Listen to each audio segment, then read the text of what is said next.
Docteur. Et ce soir, nous avons sur notre plateau un docteur, un grand docteur, je dirais, le docteur Djedi Kaba Diakité. Il est là, il va parler avec nous de la stérilité. Et pour ce fait, nous voulons vous dire que vous pouvez participer également avec nous à l'émission en nous appelant au numéro qui s'affiche au bas de votre écran. Et vous allez quand même avoir toutes les réponses à vos différentes questions. Docteur, bonsoir. Bonsoir. Bienvenue sur notre plateau. Merci. Docteur, pouvez-vous vous présenter à nos téléspectateurs? Oui, avec plaisir. Moi, c'est docteur Djedi Kaba Diakité. Je suis gynécologue obstétricien. Je suis spécialisé dans la prise en charge de l'infertilité sur tous ses aspects. Je suis diplômé de procréation médicalement assistée à l'université Paris 5 Descartes. Je suis le promoteur de la clinique Kavala à Bamako. Merci bien, docteur, pour cette présentation. Il faut dire comme ça que la stérilité aujourd'hui est un problème, j'allais dire, qui commence à être de plus en plus évoqué dans les couples. Sur 3, il y a un couple qui n'arrive pas à procréer. Et la plupart du temps, les causes sont partagées. Tantôt c'est l'homme, tantôt la femme.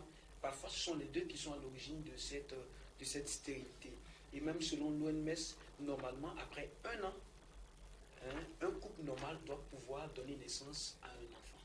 Et ce soir, docteur, et sur notre plateau, pouvez-vous nous définir la stérilité, vous nous parler un peu de la stérilité?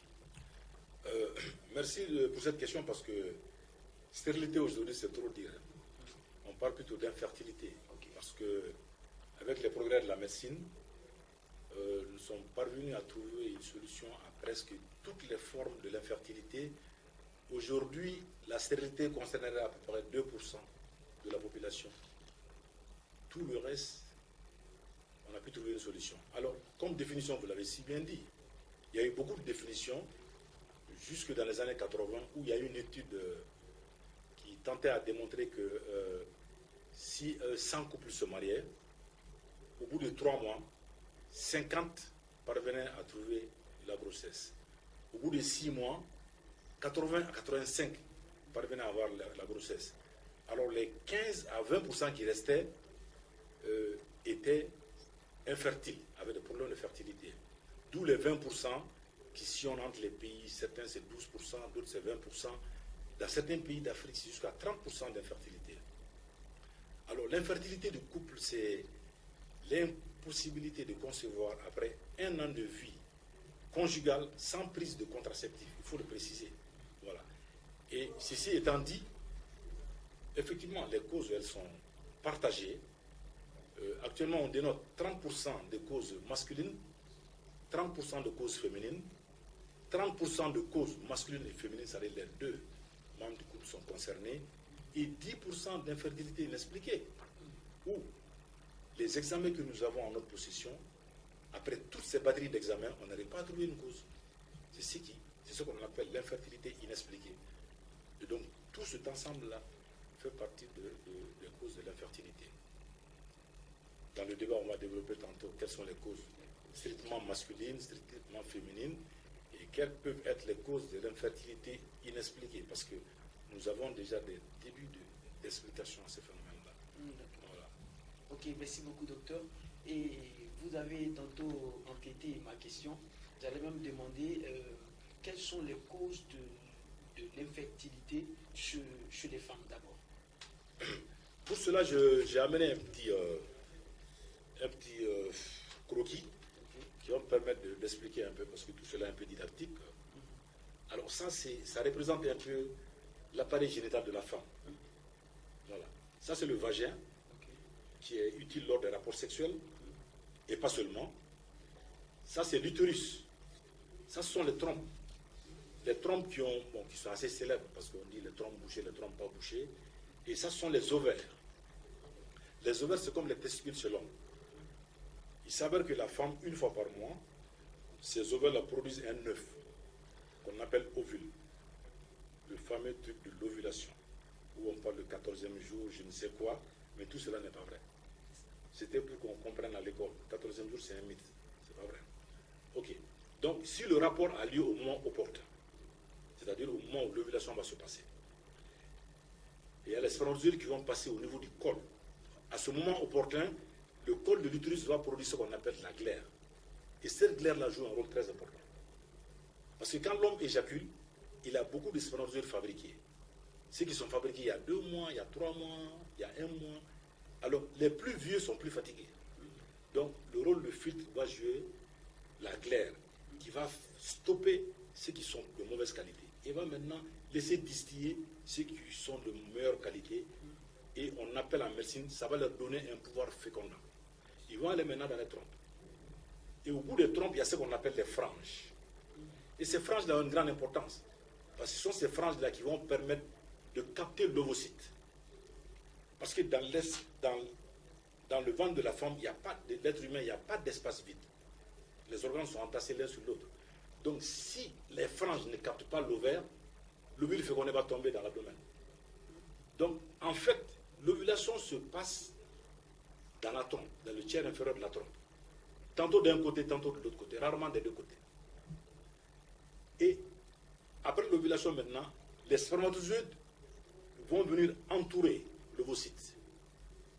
Et par la magie de Dieu, parce que je ne saurais expliquer cela comment, il y a un seul spermatozoïde qui va rentrer.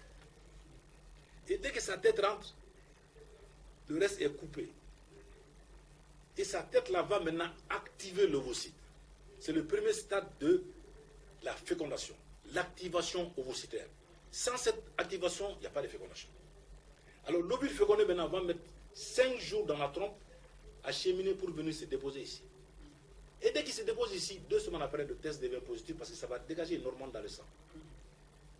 Vous allez entendre parler de grossesse extra-utérine. Ça, c'est quand l'œuf a été fécondé, mais ça s'est arrêté en cours de chemin. Et là, comme l'œuf, durant son cheminement, il grossit. Et la trompe étant petite, ça va exploser. Et ça va donner une hémorragie interne qu'il faut stopper rapidement par une intervention chirurgicale. Voilà un peu le mécanisme un peu schématique, mais très compliqué. Parce que pour que ça aille, il faut que l'endomètre aussi soit réceptif. Là, maintenant, vont intervenir les hormones. Parce que l'être humain, ce sont les hormones qui vont être sécrétées au niveau de l'hypophyse pour réguler tous ces phénomènes-là. Alors, à quel niveau peut se situer l'infertilité de la femme? Le premier niveau peut être d'abord le col. Chez certaines femmes, le col ne produit pas assez de glaire. Donc, au lieu que la glaire joue le rôle de filtre, la glaire va jouer le rôle de repoussoir. Et quelque chose. On s'est dit, mais pourquoi les spermatozoïdes vont aller au niveau de la glaire? Oui, parce que dans le vagin, il y a une acidité qui est là. Et quand l'homme éjacule, c'est cette acidité-là qui va faire que les spermatozoïdes vont fuir le vagin pour chercher où aller. Et le seul trou qui existe là-bas, c'est le corps de l'utérus. Ouais. Donc, il y a des femmes qui sont trop intelligentes, qui se mettent à utiliser des produits antiseptiques, chaque mois elles achètent des produits et tout. Ces femmes-là seront stériles ou infertiles à cause de cela, parce qu'ils vont changer le milieu normal du vagin, qui est acide. C'est cette acidité qui fait que les spermatozoïdes fuient pour entrer. Et si le milieu est basique, les spermatozoïdes, ils aiment ça, ils vont rester là-bas. Donc elle sera infertile parce qu'elle est trop intelligente. Alors le deuxième niveau, ce sont les trompes, effectivement.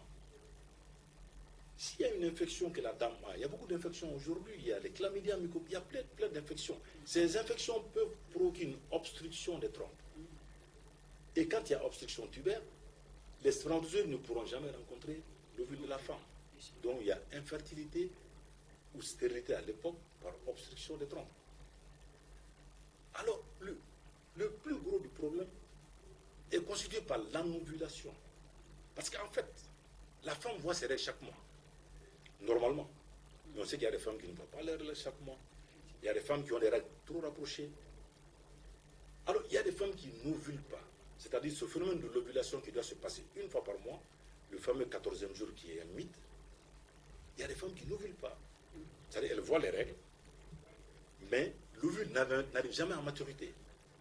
Ou il y a un phénomène de folliculo-arrest, comme on dit, chez les femmes qui ont ce qu'on appelle le syndrome des ovaires polykystiques. En général, c'est des femmes qui voient les règles tous les 3 mois, tous les 4 mois. Donc, tellement ils ont trop le follicule sur les ovaires, aucun follicule n'arrive à maturité. Ils vont tous au même rythme et il n'y a pas un follicule dominant, ce qu'on appelle en médecine le follicule de Graaff. Le fameux follicule de Graaff qui domine tous les autres pour aller ovuler et rencontrer le spermatozoïde et donner la grossesse. Pour que vous compreniez schématiquement comment ça se passe dans la nature.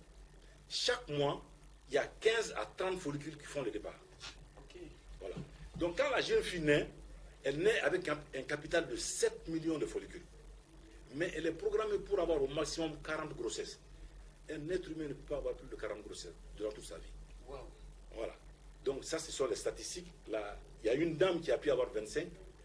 Et elle est des Caraïbes. Son mari était un marais. Elle a pu avoir 25 grossesses. Ben, il y a eu des accouchements prématurés, tout, mais elle a pu avoir 25 grossesses. Bon, allez, ça c'est la programmation de l'être humain. Alors, donc, j'ai dit, elle naît avec 7 millions. Et comme la femme est un être qui est programmé pour un apoptose. Apoptose, c'est quoi? C'est une autodestruction programmée des follicules. Chaque mois, 15 à 30 démarrent ensemble. Il y a un seul qui va au follicule de Graaff, qui ovule, et les autres, tout souvent en atrésie. Ça, c'est perdu pour la femme. Alors, si on ne fait pas attention, par notre comportement, en prenant des médicaments stimulants pour l'ovulation, en prenant je ne sais quoi, on peut provoquer un vieillissement prématuré des ovaires. Et ça, c'est notre problème aujourd'hui. Voilà, on va en parler après. Ok, on va en parler après. Ok, les causes sur la femme sont vraiment multiples. Comme vous venez de le dire tout à l'heure, nous avons vu au niveau aussi également du schéma que nous avons présenté. Nous allons en revenir. Maintenant, vous allez nous parler un peu de l'homme également. Parce que la plupart du temps, quand on parle de stérilité, surtout chez nous en Afrique, on accuse les femmes. Voilà, il y a encore certaines personnes qui pensent que la stérilité ne concerne que la femme. Donc j'aimerais que vous nous parliez également de la stérilité chez l'homme. J'aimerais qu'on parle d'infertilité, je vous le rappelle encore. Ok, infertilité. Parce que stérilité maintenant c'est trop, parlons d'infertilité. C'est ça, infertilité. Alors, vous savez, cela, les racines viennent de loin. Il n'y a pas très longtemps, on a su que pour avoir un enfant, il fallait avoir des spermatozoïdes et des ovocytes et des ovules. On ne le savait pas avant. La femme était considérée comme la déesse de la fertilité. On croyait que la femme tombait en état d'elle-même. C'est ce qu'on croyait. Avant qu'on découvre qu'il y avait des spermatozoïdes, quand l'homme éjacule, avant qu'on découvre qu'il y avait des ovules, quand la femme, au milieu du cycle, je ne sais quoi, elle faisait des ovulations. Donc quand on a découvert maintenant qu'il y a des spermatozoïdes, c'est en ce moment qu'on a commencé à comprendre que ce phénomène est très complexe. Donc cela va de l'histoire même de l'être humain. La femme est considérée comme l'être de la fertilité. Mais je pense qu'actuellement, les gens sont compris. Sauf ceux qui ne veulent pas comprendre. Sinon, beaucoup de gens sont compris. Parce que chez l'homme, c'est à peu près le même phénomène. C'est à peu près le même phénomène.